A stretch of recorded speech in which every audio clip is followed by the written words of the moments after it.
무등록 중개업체에 대해서 문제가 나오는 경우가 많이 있으니까는 이 무등록 중개업체의 개념을 정확하게 알아두셔야 됩니다. 방문가 클래스 무등록 중개업자입니다. 무등록의 상태로 중개업을 영위한 자입니다. 무등록이라는 것은 애초부터 등록하지 않고 중개업하면 당연히 무등록 중개업이 되는 거죠. 이거를 미등록이라고 표현하면은 등록을 했기는 했지만 등록의 효력이 상실된 상태에서 중개업을 하면 무등록 중개업이 됩니다. 등록의 효력이 상실되는 실효 사유는 등록은 대인적 성질로서 일신존속적이다. 그래서 개업공예사가 사망하거나 법인이 해산함으로써 등록의 효력이 상실이 되고, 등록을 한 개업공예사가 등록을 자진반납하면 무등록이 되겠죠. 이것을 폐업이라고 얘기하고, 등록을 해준 등록관 중에서 등록을 강제로 뺏어버리면 무등록이 됩니다. 이것을 등록 취소라고 얘기합니다. 이와 같은 원인이 있음에도 불구하고 계속해서 중개업을 하면 무등록 중개업자가 되는데, 이 무등록의 상태와 구별해서 알아두시는 개념이 바로 절대적 등록 취소 사유입니다. 절대적 등록 취소 사유 한 글자씩 따면은 사, 부, 결, 이, 양, 업, 투 이렇게 됩니다. 사는 사망 해산, 부는 부정, 거짓 그 밖에 부정한 방법으로 중개사무소 개설 등록한 자, 결은 결격 사유, 이는 이중 등록 또는 이는 이중 소속, 양은 양도되어, 업은 업무정지 기간 중에 중개 업무를 행하거나 자격정지 처분을 받은 소속공예사를 하여금 자격정지 기간 중에 중개 업무를 하게 한 경우, 이 최근 1년 이내에 2회 이상 업무정지 처분을 받고 다시 업무정지 처분에 해당되는 위반 행위를 했을 때 절대적 취소사유가 되게 됩니다. 이 절대적 등록 취소 사유는 반드시 중개사무소 개설 등록을 취소해야 되는 사유입니다. 그런데 이 자체가 무등록이 되는 것은 아니죠. 뭐가 있어야지만 이 등록 취소 처분이 현실적으로 있어야지만 무등록이 되는 겁니다. 그래서 무등록 상태와는 서로 구별이 되는 개념이고, 그러면은 두 개 중에서 공통되는 점이 있는데, 여기서 사망해산입니다. 여기서도 사망이 있게 되죠. 그러니까 사망해산은 절대적 취소 사유도 들어가 있고 실효 사유로도 들어가 있는 겁니다. 그러니까 두 개는 엄격하게 따지면 서로 모순되는 사유가 되는 거죠. 절대적 취소 사유라면은 취소 처분이 있어야지만 등록의 효력이 없어지는데, 이 자체가 또 실효 사유로도 규정이 되어 있는 겁니다. 그러면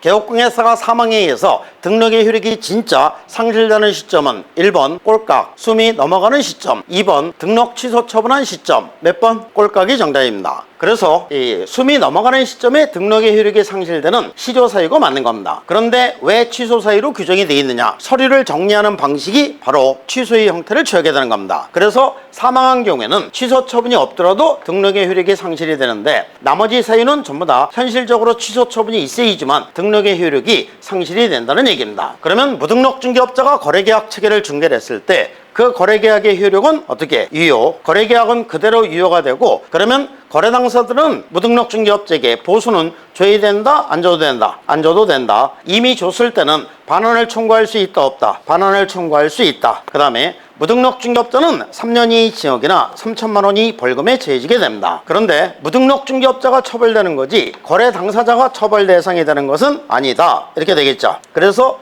요즘에는 이 무등록 중개업자에 대해서 문제가 나오는 경우가 많이 있으니까는 이 무등록 중개업자의 개념을 정확하게 알아두셔야 됩니다. 그러면 문제가 나올 때 어떻게 문제가 나올 수 있는지 보도록 하겠습니다. 문제, 다음 중 중개사무소 개설 등록 위반과 그 효과에 대한 기술 중 타당하지 않은 것은? 등록하지 않고 중개업을 한 자, 무등록 중개업자가 되는 거죠. 3년 이하의 징역이나 3천만 원 이하의 벌금, 맞는 지문이 됩니다. 그 다음에 무등록 중개업자가 거래계약 체결을 중개한 경우에 그 거래계약은 무효가 된다. 거래계약이 무효가 되는 것은 아니라고 했죠. 거래계약은 그대로 유효가 되고, 무등록 중개업자가 3년 이하의 징역이나 3천만 원 이하의 벌금, 처벌 대상이 되는 겁니다. 즉 무등록 중개업자가 거래계약 체결을 중개를 해주더라도 그 거래계약은 그대로 유효가 된다는 얘기입니다. 다만 무등록 중개업자가 3년 이하의 징역이나 3천만 원 이하의 벌금, 처벌이 되는 겁니다. 그래서 X가 되고, 무등록으로 중개업을 영위하는 자가 거래계약 체결을 중개한 경우에는 보수 주지 않아도 된다. 보수는 안 줘도 됩니다.